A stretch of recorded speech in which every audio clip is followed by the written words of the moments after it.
Hello नमस्कार विद्यार्थियों, कैसे हैं आप लोग। आशा करती हूँ आप सब स्वस्थ होंगे।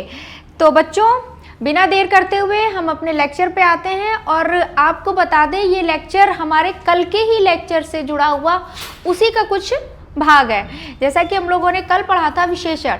विशेषण में हम लोगों ने विशेषण के प्रकार पढ़े, भेद पढ़ा, ये सारी चीज़ें तो पढ़ लिया, पर एक मेन टॉपिक जो था विशेषण का वो हमारा छूट गया, जो सबसे ज़्यादा इम्पॉर्टेंट है, जिसको मैं आज एक अलग वीडियो बना के लेकर आई हूँ।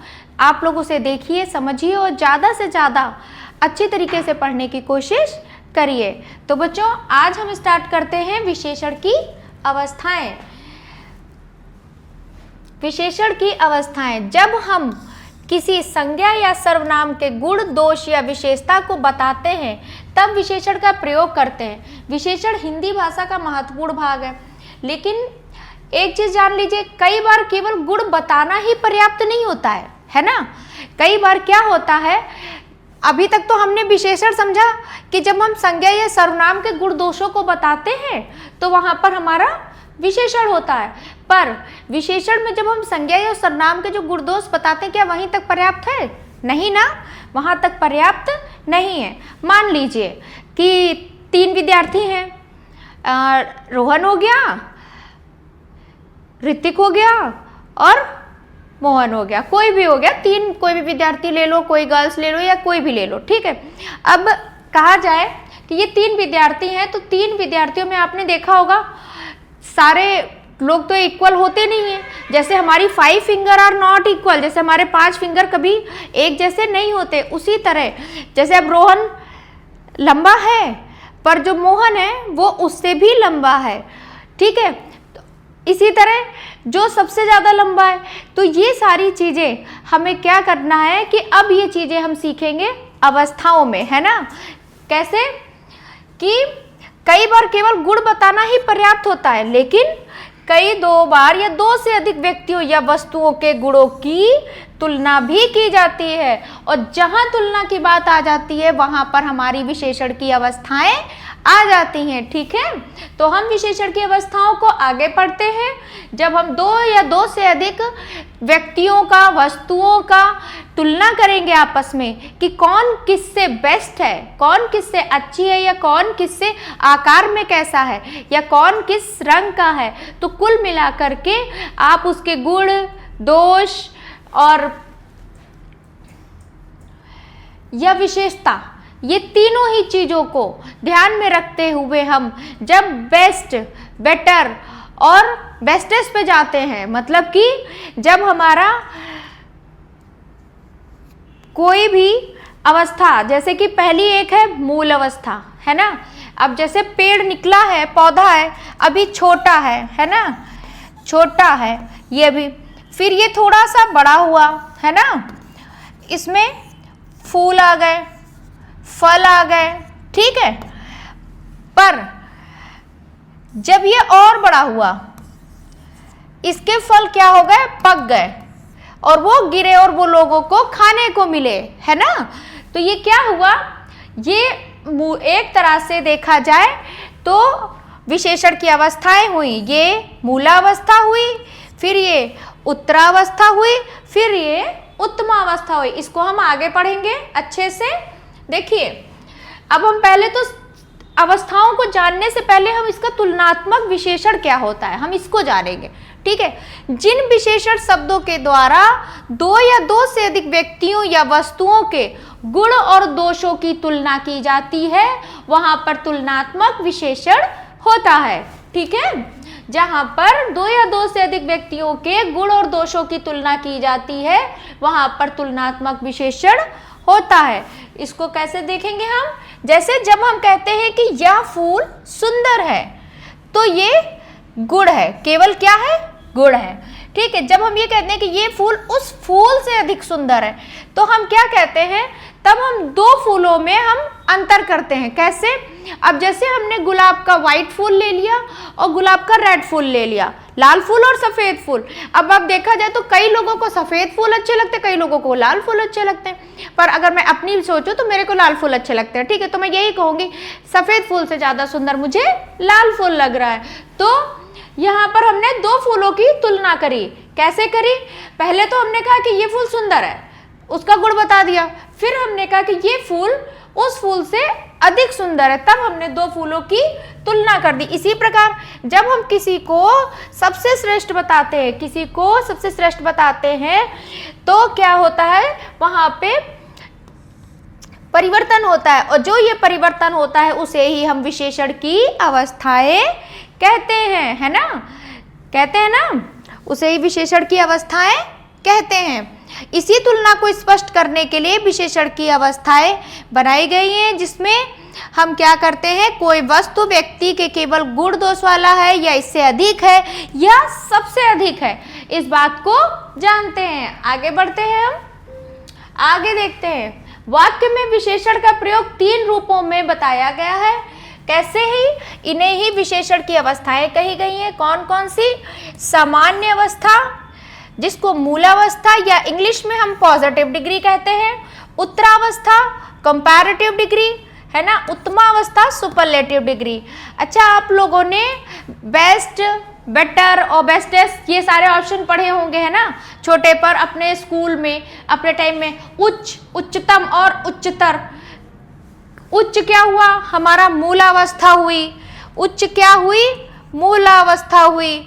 उच्चतम, उच्चतम हमारा उत्तरावस्था हुई, और उच्चतर हमारा उत्तमावस्था हुई। कैसे?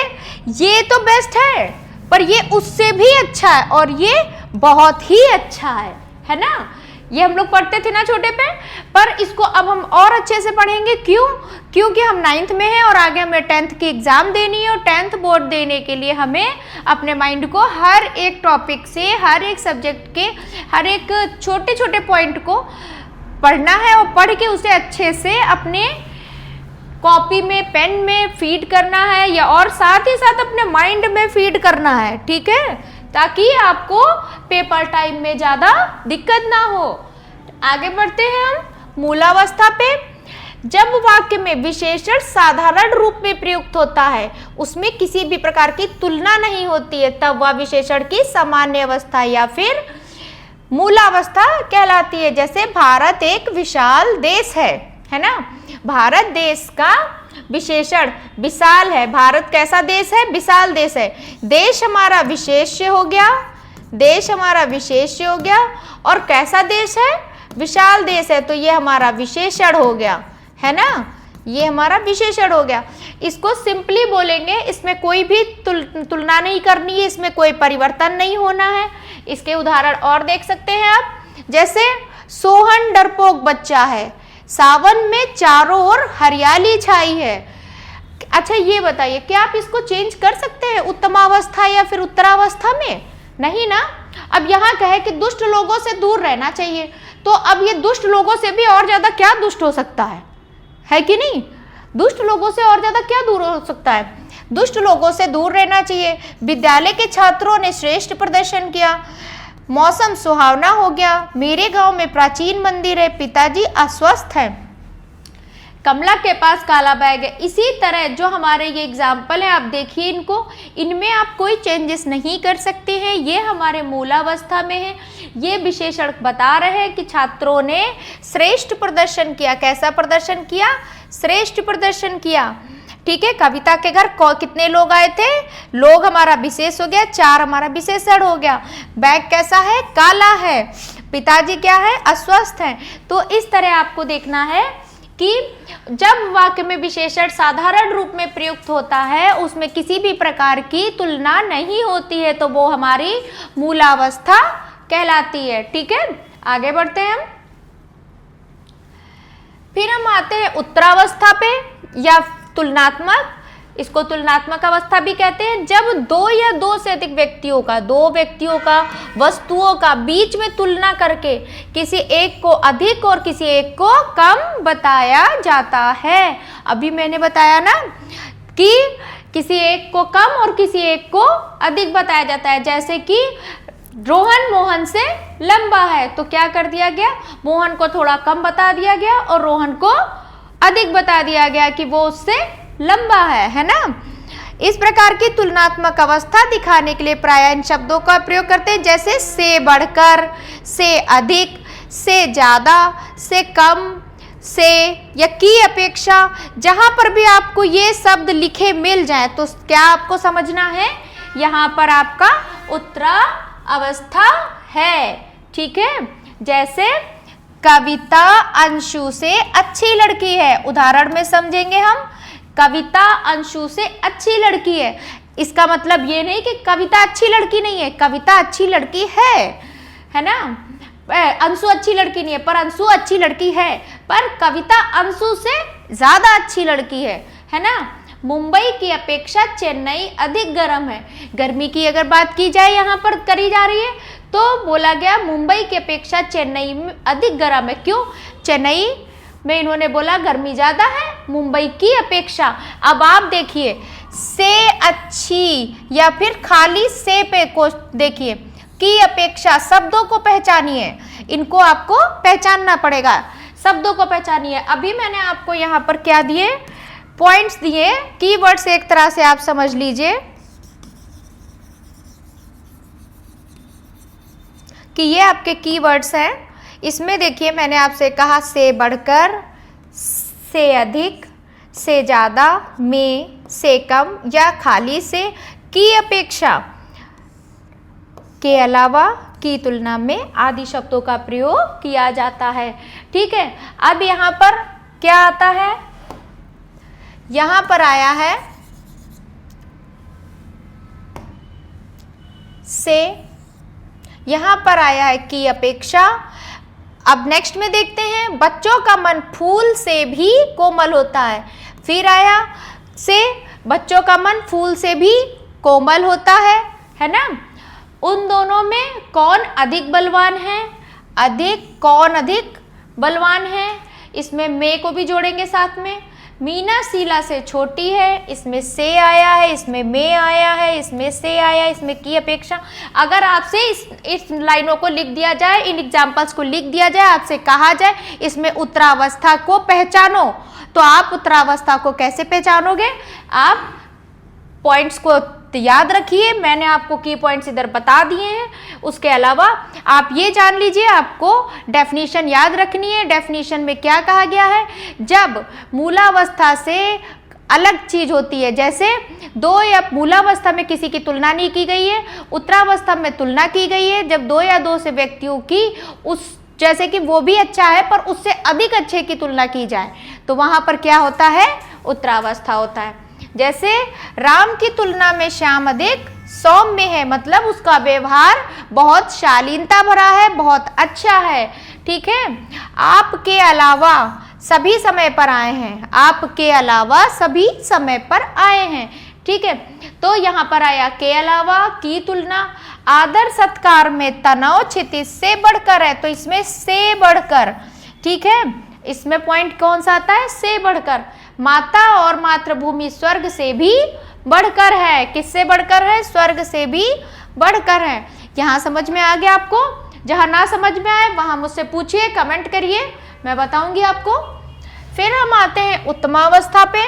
उत्तमावस्था कहता है कि विशेषण की बेस्ट एंड बेस्ट अवस्था, मतलब विशेषण की सबसे अच्छी अवस्था, जिसको उत्तमावस्था कहते हैं। उत्तमावस्था विशेषण की सर्वोत्तम अवस्था होती है जब दो या दो से अधिक व्यक्तियों या वस्तुओं में किसी एक को सबसे अधिक और या सबसे कम बताया जाए, तब उसे उत्तमावस्था कहते हैं। जैसे हमारा गांव सबसे स्वच्छ गांव है ना। 4 गांव हैं एक साथ में, 4 लोग खड़े हैं, उनमें से एक व्यक्ति कहता है कि जो मेरा गांव है वो सारे गांवों में सबसे स्वच्छ गांव है ना। छात्रों में दिनेश सबसे तेज दौड़ता है। अब 5 छात्र बैठे हो या 40 छात्र बैठे हो तो टीचर क्या बोलेगी कि सभी छात्रों में दिनेश सबसे ज्यादा होशियार है या फिर रमेश सबसे ज्यादा तेज दौड़ता है। किसी एक बच्चे की एक गुण को लेकर के उसको सबसे बेस्ट बताना ही उत्तमा अवस्था है, किसकी, विशेषण की। ठीक है, लता जी सर्वश्रेष्ठ गायिका थी। भाई लता मंगेशकर जी तो सर्वश्रेष्ठ गायिका थी, है ना। तो उनके लिए हमने उत्तमावस्था बोला। उत्तमावस्था में क्या बोलते हैं, विशेषण की सर्वोत्तम अवस्था, है ना। माउंट एवरेस्ट सबसे ऊंचा पर्वत है, आपको भी पता होगा कि माउंट एवरेस्ट सबसे ऊंचा पर्वत है। गंगा सबसे पवित्र नदी है। आप एग्जाम्पल देखिए, एग्जाम्पल से ही आपको समझ में आ जाएगा। यहाँ पर वो चीजें हैं, यहाँ पर एग्जाम्पल्स में उन एग्जाम्पल्स को रखा गया है या उन बातों को कहा जाता है जो सबसे सर्वोत्तम या सबसे बेस्ट होती है ना। महेश अत्यंत धीरे सीखता है, कोयल पक्षियों में सबसे मीठा बोलती है। अच्छा ठीक है, महेश अत्यंत धीरे सीखता है। कुछ बच्चे होते हैं बहुत जल्दी से कैच कर लेते हैं, जब हम पढ़ाते हैं तो बहुत जल्दी सीखते हैं, और कुछ बच्चे होते हैं धीरे धीरे सीखते हैं। तो टीचर क्या करती है ना, क्लास में कुछ बच्चों को, जो बच्चा बहुत स्लो होता है उसको भी देखती है, और जो बच्चा बहुत तेज होता है उस पर भी ध्यान देती है। तो उससे जब पूछा जाता है कि सबसे तेज बच्चा कौन सा है, तो वो भी बता दे सकती है, और जो सबसे धीमा बच्चा होता है उसके बारे में भी वो बता देती है ना। तो क्या होता है, ये हमारा उत्तमावस्था होता है, जिसे हम सुपरलेटिव डिग्री भी कहते हैं। कोयल पक्षियों में सबसे मीठा बोलती है, आप लोग को भी पता है, कोयल को ही सबसे मीठा बोलने वाली पक्षी कहा जाता है ना। आगे बढ़ते हैं हम, देखिए इसको हम और अच्छे से समझेंगे। अब हम इस तरह समझेंगे, देखिए मूलावस्था, उत्तरावस्था और उत्तमावस्था, विशेषण की ये तीनों ही अवस्थाएं लिखी हुई हैं। ये भी अच्छी है, ये उससे अच्छी, और ये सबसे अच्छी। सिंपल सी भाषा में समझे कि ये अच्छी, ये उससे अच्छी, और ये सबसे अच्छी। ठीक है, जैसे बच्चों में नहीं होता है, बच्चों से कहा जाए आपको कौन सी टीचर पसंद है, तो बच्चे भी क्या बताएंगे, छोटे छोटे बच्चों से पूछिए आप, छोटे बच्चे क्या कहेंगे, ये वाली मैम सबसे अच्छी हैं। पर कभी ये नहीं कहेंगे कि ये मैम बुरी है, हाँ कि ये कह देंगे कि हाँ ये वाली मैम सबसे अच्छी है। क्यों? क्योंकि उन्हें पता है कि ये भी मैम अच्छी हैं, पर हम उनको पसंद नहीं कर रहे। क्यों? क्योंकि हम उनके बारे में जानते नहीं हैं। तो जब हम किसी चीज को जान जाते हैं और उसको समझते हैं तो हमें पता चलता है कि मूलावस्था, उत्तरावस्था, उत्तमावस्था के विषय में कैसे। अब उच्च है, उत्तरावस्था में उच्चतर है, और उत्तमावस्था में उच्चतम है।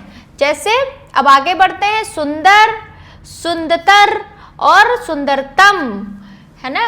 लघु, लघुतर, लघुत्तम, प्रिय, प्रियतम और प्रियतर। क्या होता है, तीव्र, तीव्रतर और तीव्रतम। चलिए ठीक है, इसमें से मैं एक को बताती हूँ। जैसे तीव्र है तेज, तीव्रतर उससे भी तेज, और तीव्रतम बहुत ही तेज, है ना। महान, महान है व्यक्ति, महतर उससे भी ज्यादा महान है, और महत्तम सबसे ज्यादा महान है ना। श्रेष्ठ, श्रेष्ठ भाई श्रेष्ठ है, हर कोई देखता है, क्लास में भी मैम बताती है ये बच्चा पढ़ने में बहुत अच्छा है, या ये बच्चा बहुत ही श्रेष्ठ है, ये क्लास में फर्स्ट आया, सेकंड आया, जो भी है, तो वो बताती है, जब भी तो बोलती हैं श्रेष्ठ। ठीक है, पर उससे भी अच्छा अगर कहे, किसी की तारीफ करनी हो हमें, तो श्रेष्ठतर। पर उससे भी ज्यादा अच्छी तारीफ करनी होती है हमें, तो हम क्या बोलते हैं, श्रेष्ठतम। उत्तमावस्था का श्रेष्ठतम का प्रयोग करते हैं। अधिक, अधिकतर, अधिकतम, है ना। कोमल, कोमलतर, कोमलतम।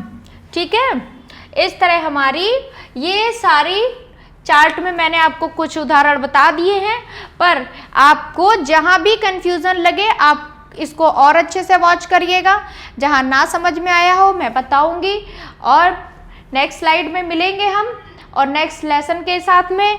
नेक्स्ट लेसन मेरा नया होगा, जो भी चैप्टर, मैं चाहूँगी कि आप पहले पुराना चैप्टर अच्छे से पढ़कर आए, जिससे आपको नया चैप्टर समझने में कोई भी दिक्कत ना आए। ठीक है बच्चों, और ये छूट गया था कल के चैप्टर में, विशेषण में। ये विशेषण का बहुत ही मूल पाठ था, मूल भाग था, इसको पढ़ना बहुत जरूरी था, क्योंकि इसी से ही आगे आपको और अच्छी तरीके से ग्रामर को समझने में आसानी होगी। तो बच्चों मैं आप लोगों से विदा लेती हूँ, फिर मिलेंगे आपसे नेक्स्ट क्लास में। बाय बाय, स्वस्थ रहिए, मस्त रहिए और खुश रहिए। Like, share and subscribe.